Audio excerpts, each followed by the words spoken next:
Heditab Sudu Kodi Radio International Abuja Assalamu alaikum wa rahmatullahi wa barakatuhu. Barkamin ihande barkamin eftugo hadar Kodi Radio International Abuja. Igado o lamurde Lady Nigeria. Kodi Radio International Abuja don wadana on kubaruti fotoji igalis de fere dar duniyaru. Domi ta tafantati ego iga jamdi je tati yogo je tati ereta. Wakati da Nigeria Kamaru Chadi indi an Khadija Usman Aduwari taskiti fo dongo on taskaranci amin di hande yalande alarba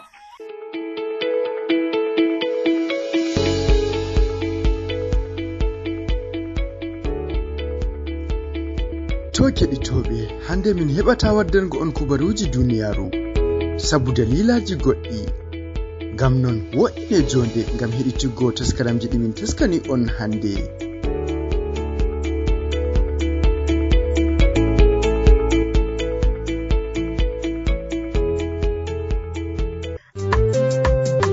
mino ka wala ko impoti min bi'a on arti on timmini Kode Radio International kam sey yettore Allah accu on Allah wallu on Allah hawtu hore meden Allah wallu demgal fulfulde be pulako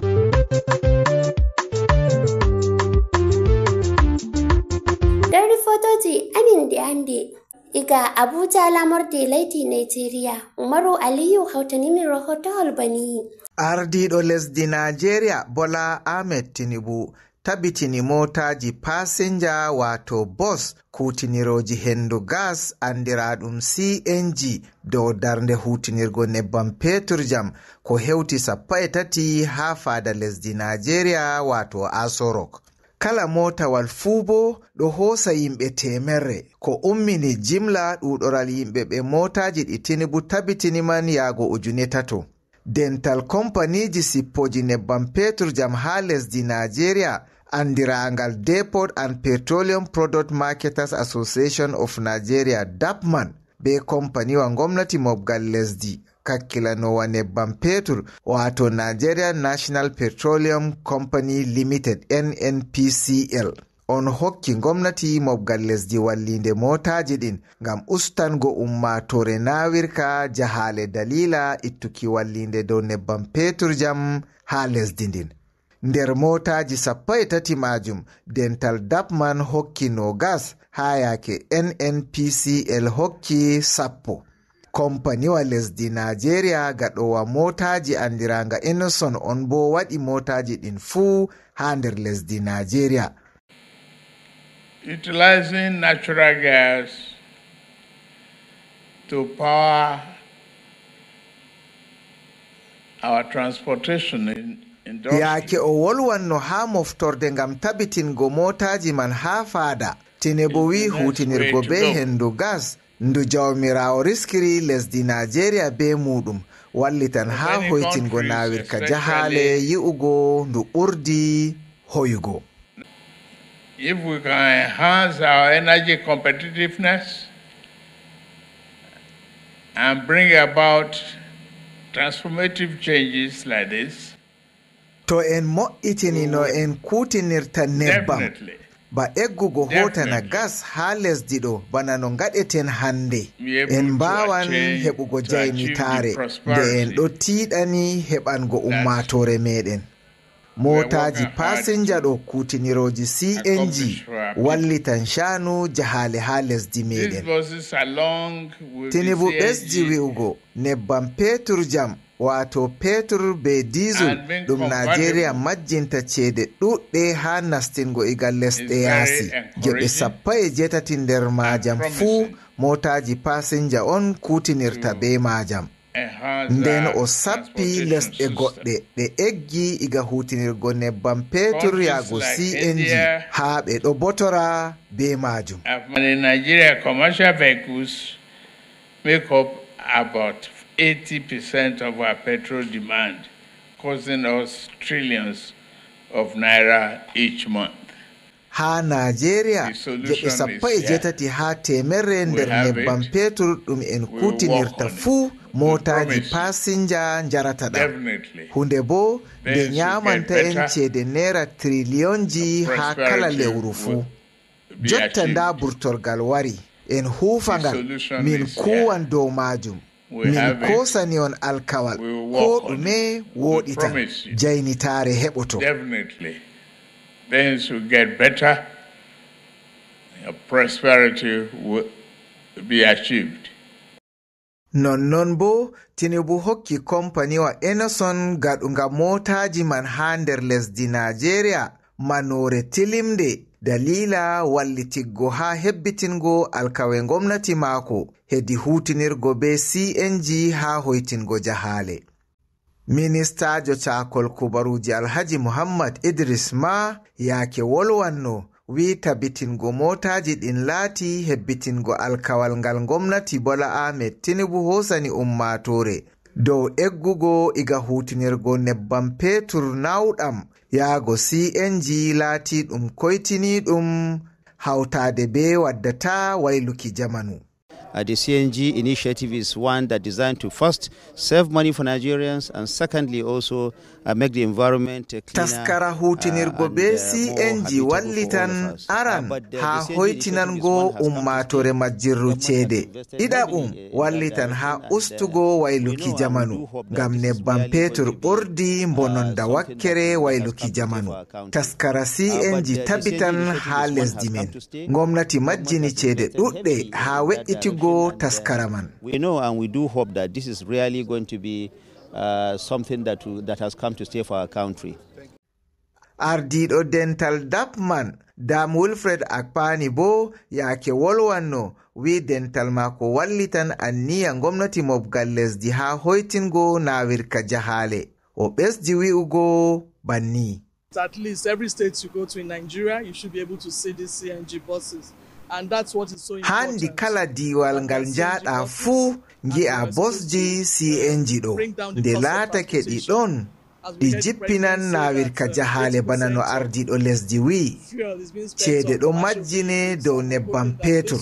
Min ɗo yela ɗo waddanan en jaynitare ha Nigeria. Straight to prosperity in Nigeria.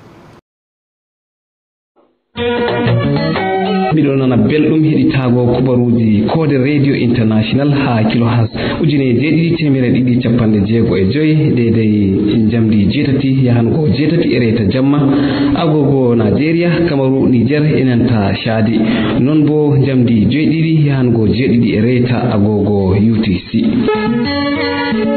Ayattama Umaru Aliyu Igaton Diwal Taraba onnane Abdurrahman Gidaɗo Jarumi hawtani min rahotawol dow ko fitini hakkilo e diwangol.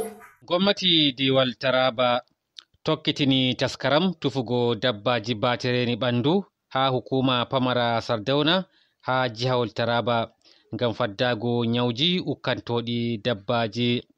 Nde o wolwayno ha moftorde taskaram ɗam Commissionajo kakkilanowo demal mo jiha Taraba Professor Nicholas Nemasang Oliva mo ballo darettajo kakkilanowo hutinirde demal Dr. Sani Isa Lutani noddi yimɓe hukuma pamara Sardauna jabrana taskaram tufol bate ɗiɗaɓol ngam faddago dabbaji daga nyawji tammiɗi torƴanego dabbaji.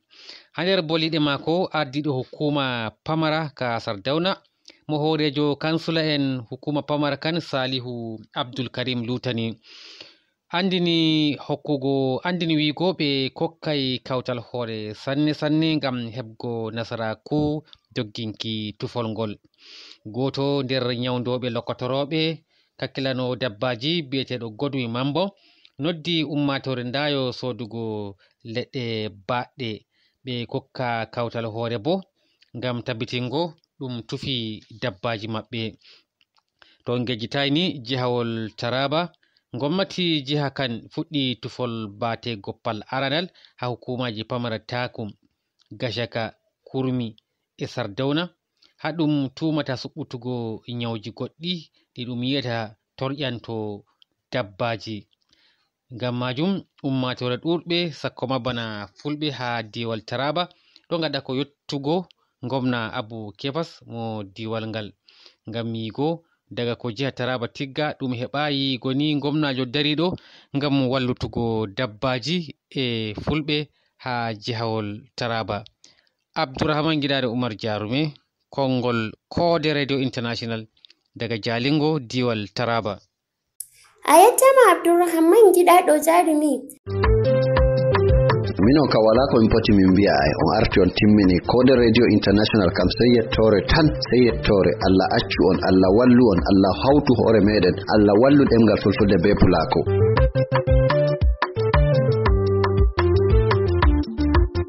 Dar taskaranti dimin taskiti wadanki on hande aran da taskaram Radio Faransa International ka fulfulde hautade kautal kofi e Kode Radio International Abuja/Kode TV.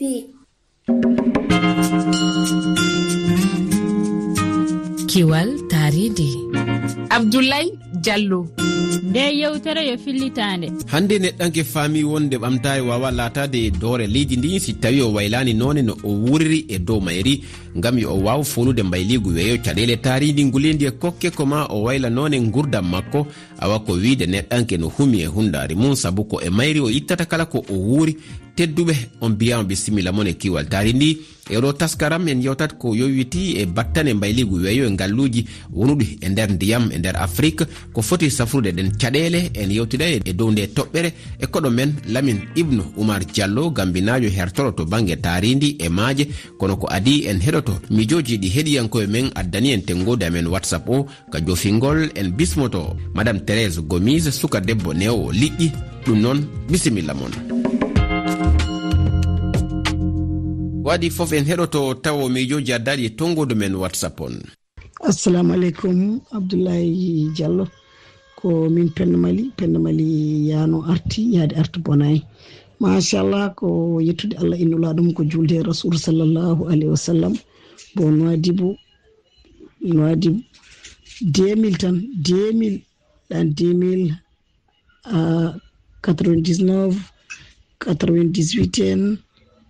98 en tout machallah Nouadhibou ɗo ene welno ene waɗi liɗɗi ene waɗi cofuji ene waɗi korbinaji ene waɗi crevette ene waɗi calamate ene waɗi pulba ene waɗi cokko ene waɗi n'importe qui kono noon hande gila kibandeji gila jilli leydi Mauritanie maje ɗe natti waɗi liɗɗi par ce que eɓe jogui ɓoggi ɗiɓe gawrata ɗin ɓoggi soɓe berlima ɗumen hayso tekkere hayso hayre hayso ɗodde hayso ko wawi tawde nder ndiyam fof ɓuri ndimti yaltina kadi machallah hande kam e oɗo saaha min ngala lingu e oɗo saaha Nouadhibou wonani weeli e hande oɗo saaha Nouadhibou welani min ngala liddi min ngala haydara wuro ngoni yoori awɓe ɓe jahat ɓe gawat liggor ɓe tampat. En ce qui concerne la pêche ici à Nouadhibou ko yowiti e awo ɗo e Nouadhibou honno laaɗe ɗe jahirta saaha kala to Espagne komin noddirta ɗum ɗanle ɗe ɗoftaki sariya mbiɗa sikki ɗum heewi sababuji sababu gadan o koɓe kollitta awoɓeɓe nan jaaha Espagne gati o saaha liɗɗi ngala liɗɗi catti ɓe ngala golle e kono hay oɗo dalilu mi wawa jabde ɗum temedere e nder temedere sibo min mbiyatmi ko ha joni liɗɗi ina ngoodi heddoto noon wona no wano ndenni ko ɓuuri hewde awoɓeɓe yahoɓe dongre Europe ko awoɓe ɓemin joɓata beele gadde liɗɗi kono kadi wona kay yaade Espagne kono awoɓe yiɗɓe gollade ɓe nanɗo keddi eɓe jaaha maaje ɗe ñande kala ɗum noon mi wawa wiide e nder Mauritanie wonde awoɓe Mauritanaɓe fof ɗuggitima goppi awo kewinde ndi yeehi Espagne. hono no haaliɗo noon e garɗiɗi konngudi amen en yewtawi hannde ko yowiti e battane mbayligu weeyo e dow ngalluji ndiyam ono liƴƴi e ko way noon ko Lamin Ibnu Umar Diallo woni koɗo men. Lamina salminama bismama ka jonde COP 28 toɓɓe hewɗe yowitiɗe mbayligu weeyo yewtama hannde e oɗo saaha e nder Afrique ko holko mbayligu weeyo battinta e ngalluji ndiyam. waylo weeyo ma nguleki no battina e maaje men ha hewti e jiiɓugol e nango liƴƴi e ko nandi e mum. ɗum noon no wawi wonde geɓe ɗiɗi. geɓal aranal ko geɓal ko wiyete naturel francinkore mana ni tun misal mum ko wiyete tsunami, volcan e bifi mawɗi, bonnoji jorirɗe hoɗo ma ñameteji liƴƴi ɗin e kulloy nder ndiyankoy. Haray ɗin bifi kadi ko ɗin wifata naata ka ndiyan ɗan naata ka nder leyɗele liɓa leɗɗe, bonna galleji, waɗa piiji fo. Battane ɗin mo ko yowiti haray e batte jungo bani adama, ko neɗɗo woni ko tekkirondi ɗum ɗon fo, sabu ko fi huntugol haajuji makko o woni e soppirde sunna e leɗɗe, o darna isinji ɗino yuppa diye bonɗe ka maayo, o jasa petrol ka maayo, o nanga liƴƴi ɗin, o nangira ɗi no hanira, sabu hutorgol produit chimique ji ma piyo magi ma waɗugol fileji faaɗuɗi naɓora cewkoy wonaynokoy liƴƴi jani jango koy, ɗum walla joraynokoy kadi ha goɗɗigo heɓo jango koy. Ɗum ɗo fow ɓeyday nguleki wona sabu ha galasi on yoosa ka pôle nord. Si galasi on yoosi ka pôle nord, ko ɗum pusata ndiyan ɗan naata ka hoore leydi ɗan ɗuuɗa. Ɗum wonata ko bonnata hoɗo ka liƴƴi ɗin jorata ton, ko ɗum wonata sabu kadi haray irtugol leɗɗe, hara karerugol hara bonnali no tawa noon ɓayɗen andi ko bonnugol taarindi ndi woni addude ngulendi ndin ha gilasije ɗe yoosa ha piji buy wona dal ko saabi ngulendi ndin ɓeydi e nder leyɗele men ɗin. Si yimɓe ɓen sensibilisama hara ɓe bonnali ɓe tunninali taarindi ndin, ɓe ɗuyta hutorgol poore, ɓe ɗuyta soppugol sunna, ɓe ɗuyta hutorgol pétrole kañumma e pesticide woni ko pompete kulloy ma huɗo ma goɗɗungo kono ko andanda hoore ma ko produit chimique haaɗuɗo, ɗin fof no tawa ko si ƴawri dow ko ɓeydata ngulendi ndin ko lorray kadi ka kulloy wonkoy moƴƴinay koye pindiji leɗɗe ɗen koy. Awa haray kadi ko watti ɗon fi ñawdugol kan lorra ko tongugol hirsa nangugol liƴƴi fewndo jorugol majji e acca hutorgol fileji faaɗuɗi, ñinna sariyaji e jokkoje yowitiɗe e hiwugol taarindi ndin ha hewti kamaje. Assalamu aleykum warahmatullah. A jarama Lamin Ibnu Umar Diallo. En jaɓɓoto kadi Madame Thérèse Gomise Karallo, halfinaɗo newgol liƴƴi. Heɗoɗen mo. Le cycle de production c'est 6 mois. ine ete ɗi danke e nder lebbi jeego. Karanum min waɗay ɗi liƴƴi e nder basenji ine oɗon e nder lewru ma lebbi ɗiɗi. On tuma min itta ɗi ɗon min waɗa ɗi kadi ka ɗi janɗata ɗon. Ɗon kadi ɗi waɗay lebbi tati. Si ɗi janɗi walla ɗi ƴoƴi min waɗay ɗi nokku goo ado min yeeyude ɗi. Fiyoɗi yeeye ko beeɗi heɓa garamuji 300. La taille commerciale c'est 300 grammes. Ko ina tolno kiloji jelu walla mbiyen tonuji jelu wonuɗon e heɓude hitande kala. Si tawi koko haani kon fiingol ne'ugol ɗi liƴƴi ko tonuji 300. Kono hime wawa yaltingo e nder lewru ndun kiloji 200 ha 300. Holno e honto liƴƴi ne'eteɗi ɗin wona e yeyede?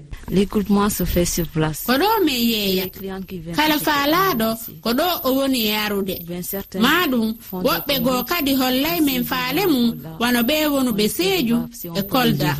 Mbela ɗo heɓɗo kadi sukaɓe ɓen fiinewgol liƴƴi. Kene himin ekkita sukaɓe ɓen woɓɓe maɓɓe no ara lamdo min ballal fiino ɓe ekkitora gila lewru ha lebbi tati. Min yelti kadi mojoɓe tawoje ko ɗaɓɓoɓe golle woni e majje. Madame Thérèse Gomise a weltanama sanne.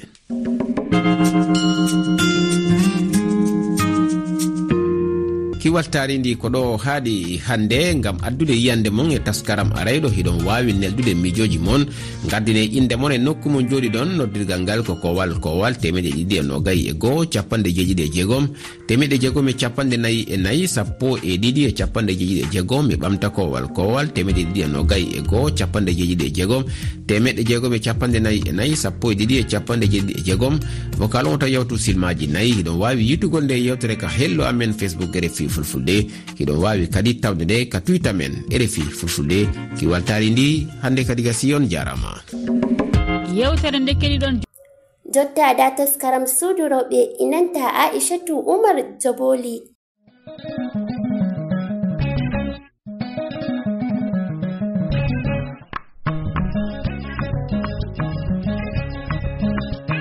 assalamu aleykum heɗitoɓe amin sannu men belorgo fotta ha nder taskaram suudu rewɓe ɗum asawere nde min Aisha Umar Jaboli foɗantamon labangal taskaram man.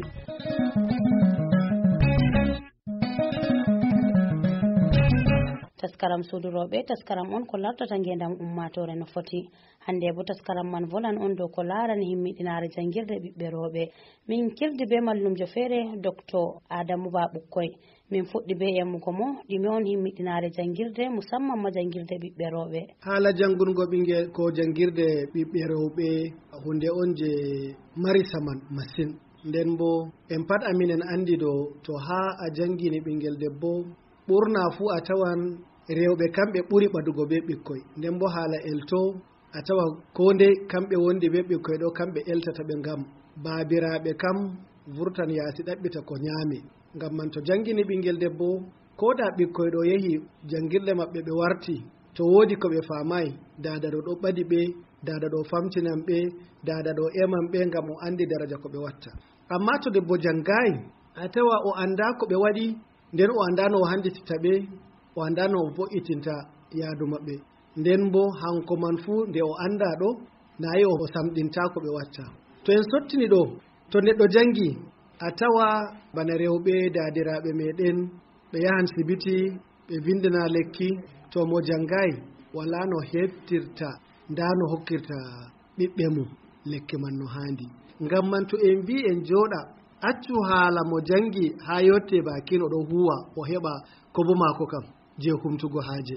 nayi to kam min mbiya o jangi o dayni o warti doctajo likitajo ma bo o warti mallumjo oɗo jangina ha makaranta hanko fu oɗo valla ha leddi ya yeeso be ko nandi bana man. o wawan o nasta kuuɗe siyasa kanko fu o dara ngam yiwugo o wawan o vallitira be andal maako be no o andi no o famiri jahargal duniya jotta. ngam man jotta en yotti wakkati on je to debbo jangayi gurda maako laamu Allah saɗan ɗum velanamo. ngam ko ɗume fu jotta warti sina jangirde ɗo wala ko yata. a tawan luuɓe amin jotta woodi luumo feere je a nastata na se to a nastidi be ceede a nastan be katima a subta deidei ko a yiɗi ɓe wara ɓe tappa hisabu nda ko a hoosi a hokka katima ɓe vurtina ceede ɗo koda gujjo wujjima katiman ma nde na ceede man on cooke nayi a daɗi. ngam man to en ɗon volwa haala nafu jangirde ha ɓinguel debbo kam wala kerol. to heɗitoɓe amin tata woyte on ɗo wondi be suudu radio Kode International on ɗo wondi be taskaram suudu rewɓe. min hirdi be docteur Adamu Ba Ɓukkoy. ha fahim bo min hirdi be derke'en feere ngam ɓe yecca amin himmiɗinare jangirde. to indiyam ni Bilkisu Ibrahim Bowangal. andal kanju on komi wiyatama kanju ɗo ba andi lantarki ɗo ba hite lantarki ɗo laaɓi to goɗɗo wala andal ɗo nder nyibre anda ko huwatama. mo wala andal kota ɓe wala wata mo ma nder lissafi himɓe. andal kanju on ko ɗume goɗɗo ko andi goɗɗo watta pat ha rayuwa mako. to o wala andal ɗo o anda no jotta be himɓe. go'o ɗiɗi ko nde a tawan mo oɗo haɓa be bandiraɓe mako sobiraɓe mako himɓeji gaba ɗaya yanni oɗo haɓa be maɓɓe ngam o anda ko o huwata oɗo nder nyibre oɗo wala andal. amma a tawan to goɗɗo ɗo mari andal ko je dina ko je jamanu a tawan goɗɗo ɗo andi ko huwata o andi no joɗata be himɓe o andi no tokkirta be himɓe. ɗo on ɓeɗo nufa be andal. ngam mai miɗo desa hakkilo bandiraɓe am lenyol sobiraɓe ko mo nanta am panni jotta miɗo desa hakkilo mako dow ɓe acca ɓikkoye maɓɓe vurta ɗaɓɓita andal. andal kanju on goɗɗo andal kanju on rayuwa amin jonta. ha fahin ɓawde min hirdi be Bilkisu min fotti be Aisha Abubakar. to Aisha Abubakar a jaɓɓama nder taskaram kam. mi jaɓi. min ɗo vola on dow ko larani himmiɗinare jangirde musamman ma jangirde ɓiɗɗo debbo ɗume a wiyata to jangirde ɓingel debbo kan ɗo voɗi sosai ngam vallita mo hedi sare ngam o vallita ɓukkoye mako o ɓeddina ɓe tarbiya ngam to o jangai ɗo ni hokkatamo basira je o wiyata o wanna ɓukkoye mako tarbiya. To ko a ƴonitirta ɓiɓɓe rewɓe feere ɓe jooɗi ha saare ɓe jangata? To mi ƴonina ɓe ha dow cewa joɗugo ha saare ɗo fana na hunde feere nafata ko hani ɓe umma ɓe yaha ɓe janga heɓa ɓe vallita luttuɓe ɓe jangai. To kenan an a laari bote jangirde? Sosai ma bote jangirde kam mi laari sosai ma. To ha fayin momin wondi? Ɗo wondi be Hadiza Abubakar Abu. Jangirde debbo ɗo mari nafu sosai ngam debbo o ɗo mari jurumɗum ha ɓernde mako. Ayi to jangi o warti kuje feere ɗo yeeso o vallan himɓe ɗuɗɗum. To an a laari bote jangirde kenan? Jangirde debbo ɗo mari bote sosai. A yettama ko ɗuɗi. Ha fayin momin wondi? Wonɗo wandi ɓe Ɗalha Muhammad. To Ɗalha min ɗo vola on dow ko larani bote jangirde. Jangirde ɗo mari boteji ɗuɗɗum ngam vallitayma be no a wonnata be himɓe ha fattude anka ha yahi pat a wawan a waɗa muamala be himɓe no hani. Ngam mai gaskiya jangirde ɗo mari boteji ɗuɗɗum yettatako ma wata yeccugo ma. Ko a yeccan amin seɗɗa ha nder bote jangirde ko a laari? To jotta ba wi'ugo a ummi ha nder Adamawa a yahi ha lesdi feere fayin ɗon location ba wi'ugo ɗon pelelji a yiɗi yahugo ɗon bo ɗon signboard. To a heɓi a jangi ɗo a wawan a janga ɗon ha signboard mai. To a jangi signboard ɗo ni nana sai to a emi goɗɗo ba feere ma a wawan a hefta ha yata a majjatako.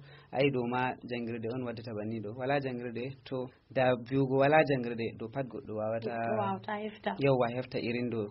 Ngam mai jangirde ɗo mari nafum sosai ha rayuwa amin. Ha fahin min ɗo wondi be moy? Wondi be Usman Abubakar. Ɗume a wiyata dow ko larani bote jangirde?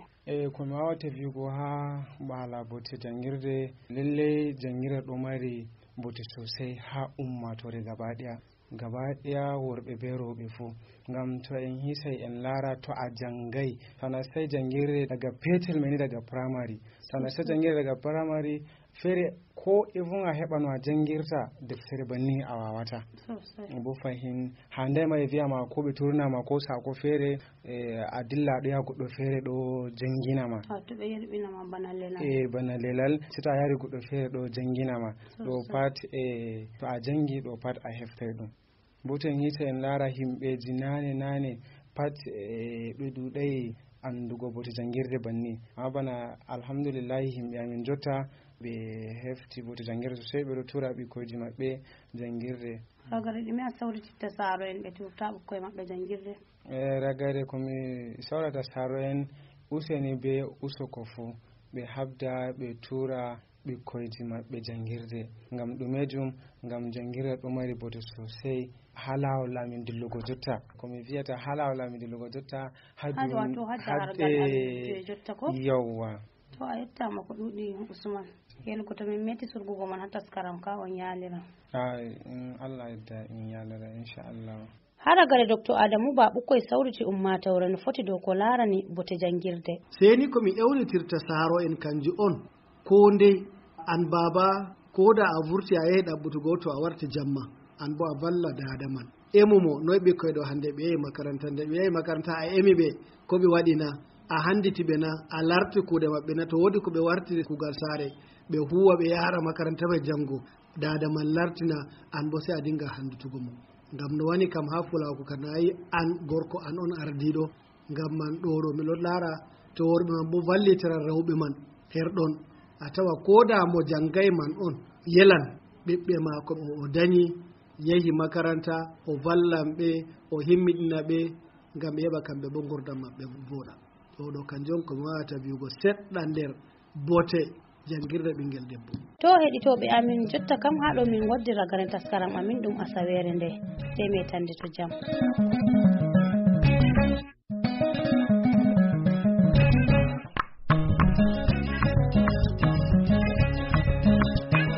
A jarama Aishatu Umar.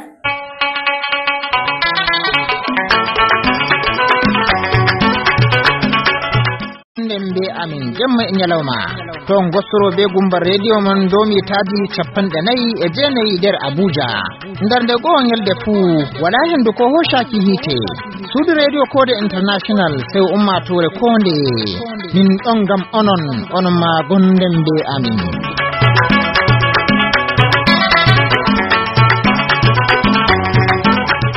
haragare da taskaran fina tawa hautade Abdulrahman Gidado jarumi.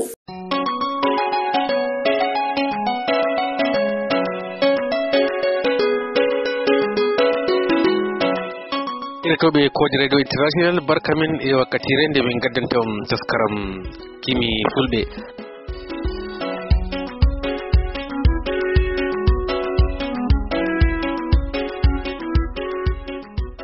to taskaram gimi fulɓe ni ha asawere hande on nanay gewta ka gadum e Hajja Adama Baminda. Hajja Adama Baminda ni ɗum gimo andaɗo mo pullo Borro en ha leddi Kamaru.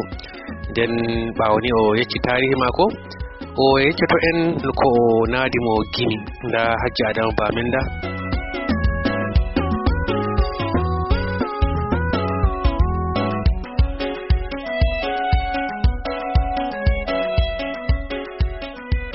wakkati kasedji e Ethiopia banga goɗɗo feere wari wakkati mai emi Douala o wari o hokki am kaset mai o wiyam nda kaset feere vangi.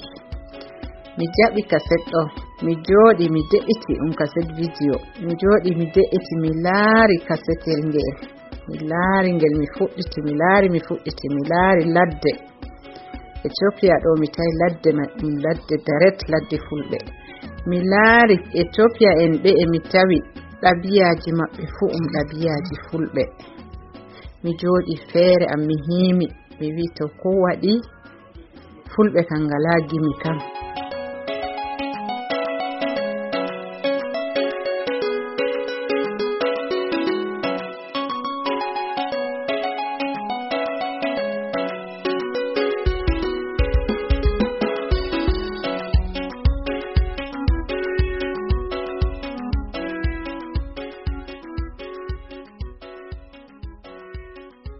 ko waɗi fulɓe kan gimata mi numika sey derɗam feere ummi wari e am sey mi wiyata mo Ali useni min kam mi ƴammale nda kaset feere ɓe gaddaniyam hande no waɗi fulɓe kan ngala gimi sey gimi baralla tan ɗi anduɗen je wamarde meɗen ko waɗi fulɓe kan ngala gimi music sey o wiyatam an mana a foti joni kan joɗoɗa tannuma history tangima to a wawi yimugo kam non tan puɗɗa non tan.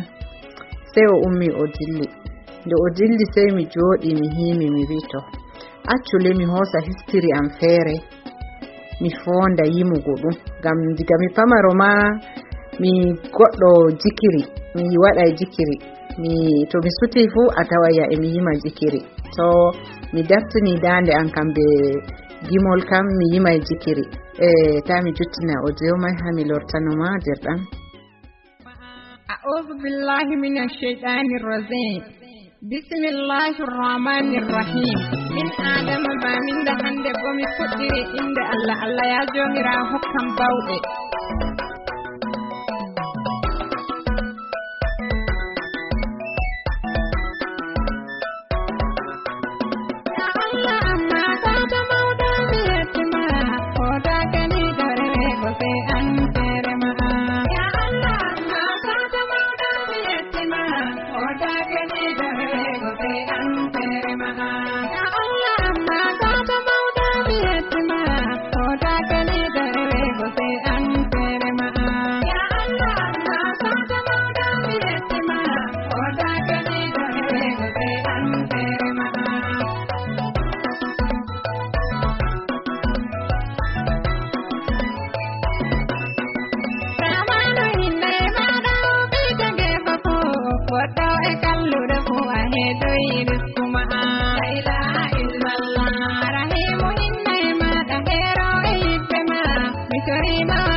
to ɓawɗon bo sey keɗoɗon nanon gimol Hajja Adama Baminda.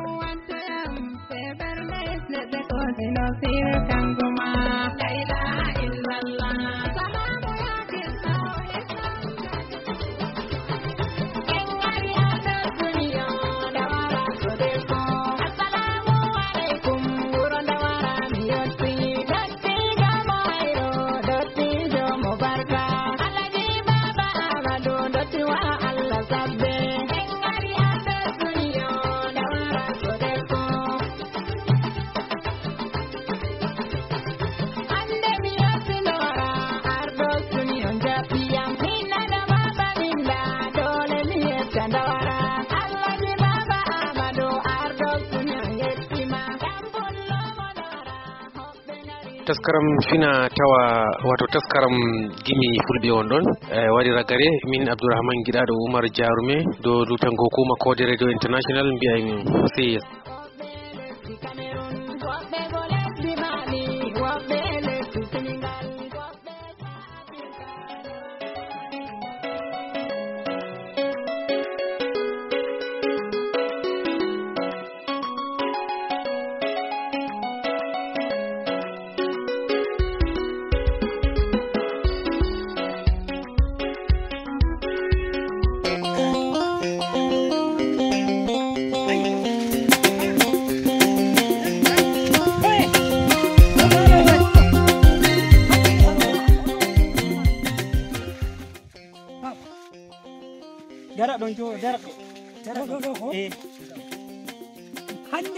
hande de ngol burtol wala ƴaɓɓotoɗo hande ko arɗo barka wino wara ƴaɓɓongol lawni hande habaru wala arɗo ay ko hani won ɗon demba ndi leydi wallahi ko hani won ɗon burtoɗa nderoɗa dernde dow ko goɗanma e leydi so ay huto gosiɗa hande ko to e yaadu wala lawol wala kay neɗɗo ma ta yimo taɓam denno hande yaadu ma gaɗay mi wiya lawol wala salamu aleykum wa aleykum salam ko gaɗa toon neɗɗo ɗo komin gatta ittaɓe barka ittaɓe barka ɗo dey dow ɓurtol tawɗon min dow lawol bayrugol lawol ngol mon nayi yaɓɓata ko hande ngol mon sukaɓe ɗo gari ɓe ƴaɓɓoto ɓe jaaɓe jarno wi way on mbi ɓe ƴaɓɓata lawol wala dottijo no ɗum waɗi to ko haɗata zanga min gatta hande leydi ono anda no leydi ndi wontidiri yo kadi zanga ɗum hay pullo jaha Kano giya hande motaji jaɓɓatako to nagge jam mota Zaria mota wutatako nagge mota ta yehi Abuja lawol wala bimi nagge mota nebban waɗantanga nagge fa heɓi ko wannuma ay ganna ɗum gara to ay minon nagge min andi an ko wannuma on ɗon kaɗa hulɓe ja jarno gara dow burtol amma kaɗa hande habaru wurto wala hande to moye kollata ta wari haɗi pullo yarno waɗa e muɗum moye jiɗɗa holluki gomnati on ɗo tokkoytamo dow burtol o wara burtino ɗum bari ay wari laawi e leydi wari laawi e leydi sabu to wari laawi na bojji jaroto na gaɗon bojji ɗe noy min jara bojji ɗiyo haggite amin jani dullon ko gaɗon he gaɗon kaɗon woynaɓe ɓe tokka lawol ngol ɓe tawa ɓe jarnowa ɗo beyi an ɗo mi nani habar ɗo joroy mi randuma e mutunci wiya bo a woɗi hakkilo a sha wala ɗum dulla ko gaɗa ɗo woynaɓe ɗo to no jiɗɗa nayi ɗin ɗi gaɗa to iya yarno waɗi ko anden tuntoto ɗenno way to ni yiya moɗo joni ɗo lawol dey wala hande ɗum tokkata ɗo lawol wala hande kadi onon ɗiɗo minon ɗo hande kay jama ari in tokkata ɗo wagame ɗiɗo min surata salamu aleykum wa aleykum salam no waɗi ne ɓiroji a tawi min nder ɗuma min koda ɗo way anani alaa ɓiroji wayɓe burtuwaki way zanga kadi no jaɓɓo zanga nana fa banda ittere yaware no wata we nayi tukoy ɗo wata arara ɗon hin aba jawro hay hoccoki haya nanga yawro wala hande leydi Nigeria hande yawro aba jawro alu kan ɗon to holli keroji jata hana piroji jetta yaadu koyɗe ma to na irin banda burtotoɓe zanga wala burtotoɗo a pullo to kadi gaɗa zanga ay mi ɗo to dalila ma to warti zanga ko watta e leydi ɗum halli nebban ɗuɗi ceede to gonuma e majja an arara ko wangi e hulɓe duuɓi ta yahay konowa bandiro maɗa na a yanti kerowo a yehi ta yahi wima mota sheɗɗa ɗawti heede to amma garɗa burtol taɓiɗa to babure entuɗa hande wato ceede majjum daban ɗum woni to daranana jawro e leydi ndi keke hoccatako daranana ko biya ta yawan keke ta sodoygal hande heta wari ceede ɗum to ay da kewta giɗɗa hokkuma gara cura ɗatal amma hande balla leydi maɗa hangake wattamo delli saɗa amma ko jimmi mi holluma jawro na'am joni e leydi pullo wari pullo e leydi ndi wari pullo gaɗa zanga wari hulɓe iri woni pullo leydi riwi soyni na iri ko waɗanayi pullo waranoji na iri ko wangita a meeɗa boya gaɗa zanga sey joni ɓerde ɗe ɗo cofa kadi hande ɗe ɗawti sofuki kadi ɗum zanga ɗum wi waɗay ɗum kowoni nafa makko hanko pullo kowoni nafa maɗa kowoni wurtorde ma an ta waɗi ɗum zanga wurtorde larata de wari burti ɗin ta wi burtol kabdanta moye wari darani fulɓe ɓen dow wari burti hande ta ummake ɓangol a yaha bauchi sai bara nayi noye dow lawol in nyamanima nyawdi maɗa i dow wonnere lawol wala to dow majjum gatta zanga amma a haɗimin min gara min ƴaɓɓo hande lawol wala kuma daga de o waɗa ɗum sai joni he joni te o yi in waɗa de o nani wongol leñol waɗay to ko kollay mami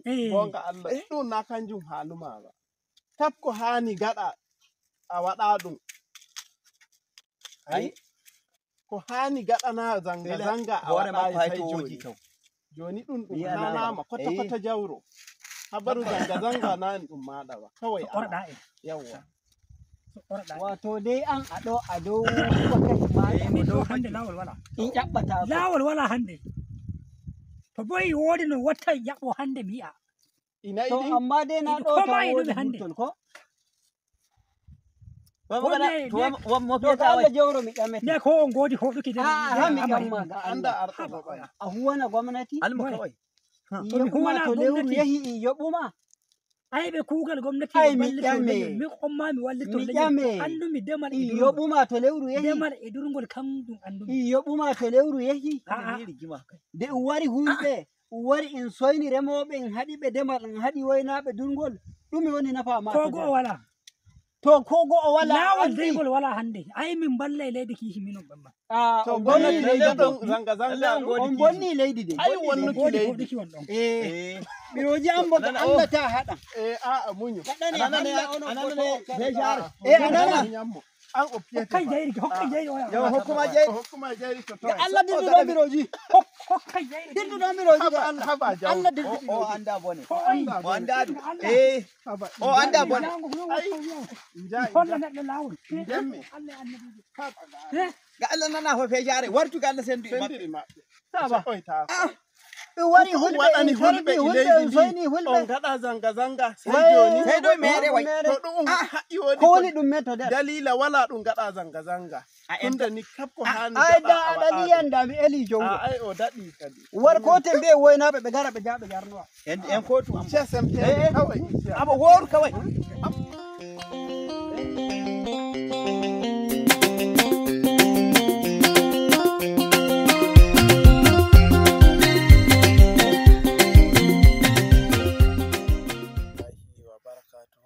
sekiraɓe bandiraɓe ngam yi'uki bidiyoji amin jalnitinɗi pamtinoji pindinoji sai fa o yeso iraruki channel YouTube Kode TV ngam yi'uki min inchallah gaɗon subscribe nyo'on lenguru ngam to in ɓili on gi'ai inchallah on komnama min gite a yettama Abdurrahman giɗaɗo jarumi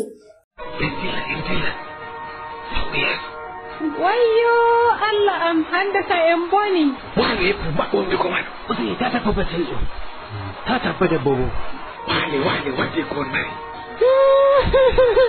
usani ta ne manan da usani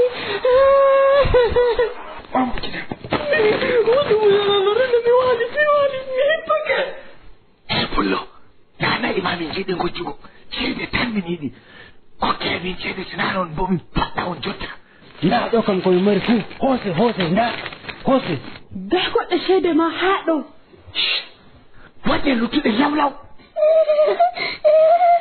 leydi an ƴiwata on ɗaya tan mo mari téléphone am ɗo tan mi luttiri kanjum fu waddu na seede on na waddu téléphone ma am fu debbojo mi wala téléphone ɗo min kam amma da jawe am jagorɗo heɓi non e ndilla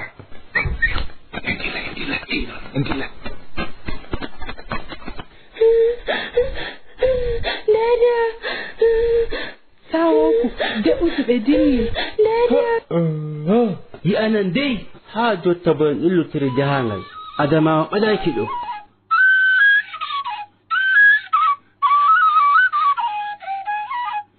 Da egge wala e hote fulɓe fi ɗum dole jote.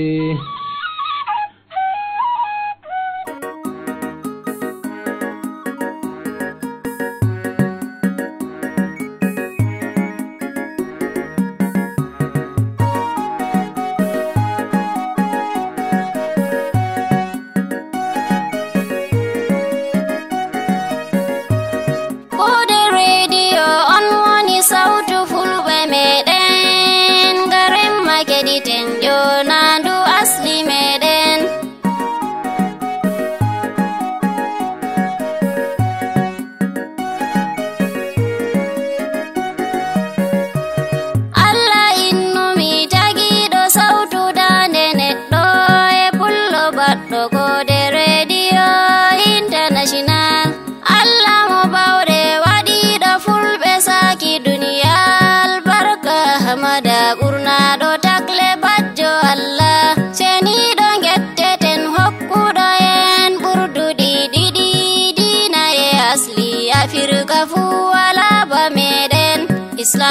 abba men pulaku yendu inna meɗen kode radio sautu ndumen international. Kode radio on woni sautu fulɓe meɗen garen makediten jonadu asli meɗen.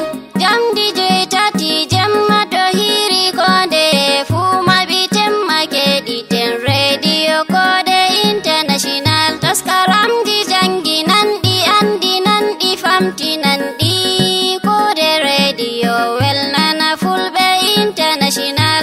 Bapullo e woni fulato i horre international non kode radio lutani fulɓe international. Habaruji kode radio cahiɗi labɗi belɗi ndeni fu e keɗiten sautu pulaku international. Kode radio on woni sautu fulɓe meɗen garen makediten jonadu asli meɗen. Gime fulɓe finata wasudu ndu rewɓe mawɓe jango woni hirde nde bacciɗo sautu kode international. Durungol e demal jamuɗum risku siyasa duniyaru e faamu dina mako ɗo kode international. Tariha baba men Shehu Usmanu bina Fodio taskaramji belɗiɗi fuɗo kode international. Keɗiten mafamoyen wa'inai yakeji meɗen albarka taskaram radio kode international. Kode radio on woni sautu fulɓe meɗen garen makediten jonadu asli meɗen. Fulɓe Niger, Nigeria, Togo, fulɓe Sudan, Chadi e Guinea keɗiten kode international. Hato fulɓe Masina, Burkina Faso, fulɓe Mali, Cameroon e Gambia keɗiten kode international. Fulɓe Futa Jalo, Futa Toro, Gabon, Benin, garen makeɗiten kode international. Jogen Madina men jagen pulaku yendu inna sana'aji bo jangen durande men international. Kode radio on woni sautu fulɓe meɗen garen makeɗiten jonadu asli meɗen.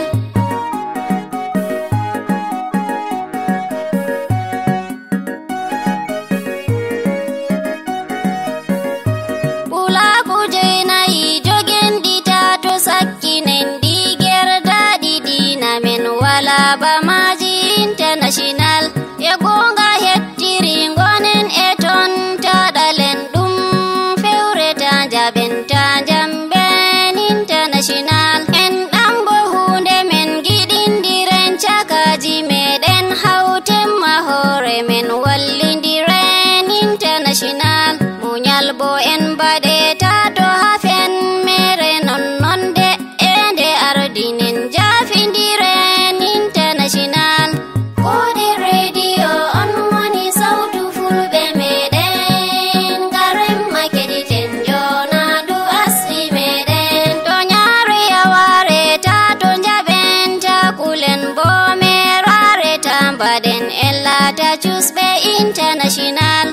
Medi en baɗe famarɓe ɗo tanayo mawɓe sorare janginen ɓikkoy men international. Femtende paune men kolte fa ɓurduɗe yo kolte fu ko lesni neɗɗo futa to mbaɗen international. Jangirde hunde men kaɓɗen ha jalen ma majjere ngam pullo mo jangay fotan e mbabba international. Kode radio on woni sautu fulɓe meɗen garen makediten jonadu asli meɗen. Cahu bo hokken tato solen taɗawen bo ngam jungo ngo hokki ɓuri ngo jogi international. Laamu dongu men kaɓɗen ma dogginen maadilaku woni ɓe les min tato woya international. Pulaku joynayi hempiɗi moɓi jonde duniyaru e min bo mi sauri ɗalen maguyke international. Allah barkidin Hafsatu demmo yusɓi himrende kode sautu Pulaku International. Kodi radio on woni sautu fulɓe meɗen. Garem makediten jonandu asli meɗen. Garem makediten jonandu dina meɗen. Garem makediten jonandu asli meɗen. Garem makediten sautu kode meɗen. Garem makediten jonandu asli meɗen. Garem makediten sautu Pulaku meɗen. mo teni boore o defiri tore o yarindin tore o ɗawi don tore o yehi dantare wala finkare o yi fintore o boyandin tore e ndin dantari musidɓe pullo Fuuta wi'ay mo ñamiriwa bono joɗora e watogo haray ko fewno ɗo tigi fuɗɗotoɗen taalol mengol ka page Kadiatou Sigon Diallo ko saɗi moɗon ko tooli taali yo taali taalate ko ñande go sari tawi bono no wulla bono no wulla defayɗi deemu tawi sari inni e kaw bono ko honɗum wulloton kaw bono jaabi hakkunden e ayya non kaw sayi hakkunden e ayya woni balɗe tati mi ñaamayi wona ko mo ñaami si yaya hande non ko wulliniran hande mi fokkiti mi hirsoyay ɓikkun ango mi wawatange hegeɗo mi hirsay festu mi ƴakka mi waɗa hiyande soƴƴari ɗuma kawsari jaabi ka bono o on hattanaka ɗum ɓadeɗo mi sowdo on gundo mi gundo on ɗo gundo welayɗo on tuma kaw bono andale ɓadi kawsarinni hey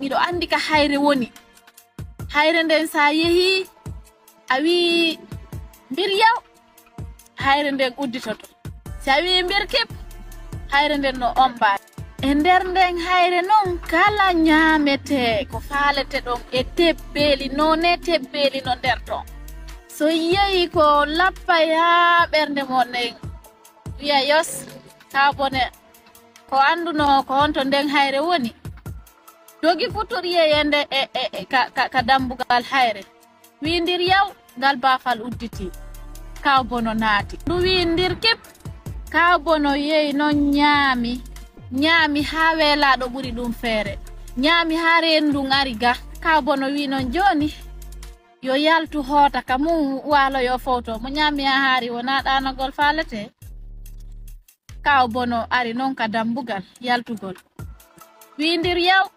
bafal ngal udditi kono way joni wasay woni hakkille ɗen comay woni seeɗa ka bono yejjiti gaynali yaltude inni mbir kip hoore nden non ɓili ɗon ha reedu ndun way wasi tufoto kaw sayi ko ɗum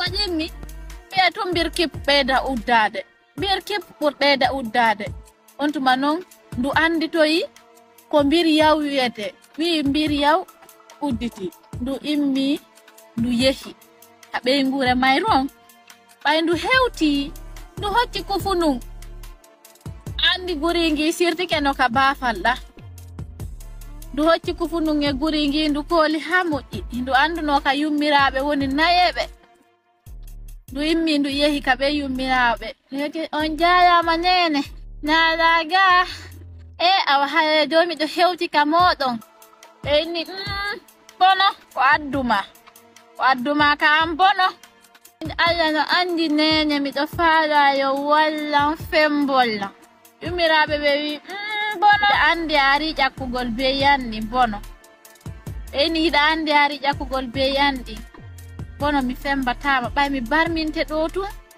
inna an a ƴakkay be yandi inna ko ɗum ɗon mi yoɓitirtama yahu fes ka bono jooɗi ɗon yurminkini hakkunde Allah nene mi waɗata ɗum mi fodi on ɗum mi waɗata ɗum fembelan tun ɓeyni a ala ɓeygu miɗo ɓawi ɓeygu kono ko onon andi ɓay onon on nawyi hiɗon andi fi hoore moko ba ko ɗon ndu eti ɗon ha yummiraɓen on tuma ɓanni kaw bono andi ɓawo ɗo ko laɓi fembirte ɓe ɓandi ɗum ɓe fuɗɗi noon fembude kaw bono fuɗɗagol maɓɓe guringi ñakkiti eyo non eyo ko ƴonon mi habbino on ko ƴonon mi habbino yummiraɓe noon nangi hoore nde gini bono mi haaluno min mi haayuno jon balminiyam mi yaafoto kono ñortollan guri hooyangi ɗum ɗon en haldani ɗum ɗon fes